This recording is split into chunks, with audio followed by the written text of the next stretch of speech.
tapi Allah juga mampu menghinakan orang yang kaya raya, Qarun. Allah mampu menjadikan orang biasa menjadi raja, Nabi Daud, tapi Allah juga mampu menghinakan raja menjadi orang yang terhina, Fir'aun. Allah mampu bahkan menjadikan seorang perawan tidak punya suami bisa hamil, Maryam. Dan di Indonesia itu kejadian. Allah mampu menjadikan seorang penjual mebel menjadi presiden terbaik sepanjang sejarah Indonesia. Banyak prestasi yang kemudian kita lupa. Orang kadang-kadang mengatakan ini presidennya kok begini. Contoh ketika pembuatan IKN Ibu Kota Nusantara, perintah presiden waktu itu adalah supaya presiden dan gubernur seluruh Indonesia membawa tanah dan air dari masing-masing daerah.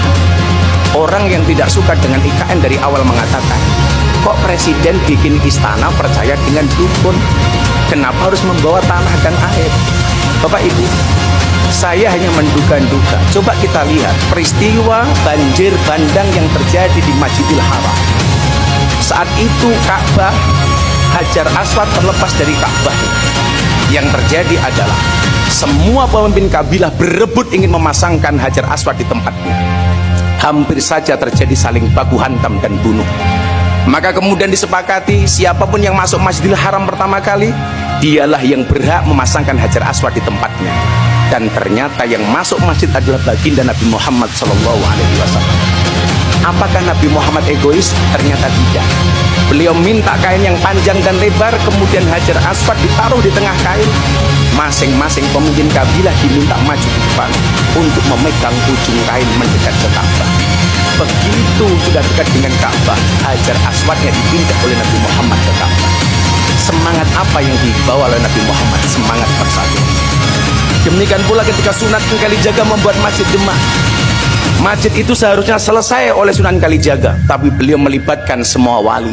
Maka ada 4 tiang di Masjid Demak, disumbang 1 oleh Sunan Gunung Jati dari Cirebon, 2 dari Sunan Bonang Tuban, 3 dari Sunan Ampel Surabaya, dan yang keempat Soko Tatal dari Kanjeng Sunan Kalijaga. Semangat yang dibawa adalah semangat persatuan. Pertanyaannya, kenapa Presiden Jokowi waktu itu ketika membuat IKN minta tanah dan air dari semua daerah? Semangat yang dibawa oleh Presiden adalah semangat persatuan, menghargai kearifan lokal, sehingga semua daerah memiliki sense of belonging terhadap ibu kota negara Nusantara yang baru, memiliki rasa memiliki.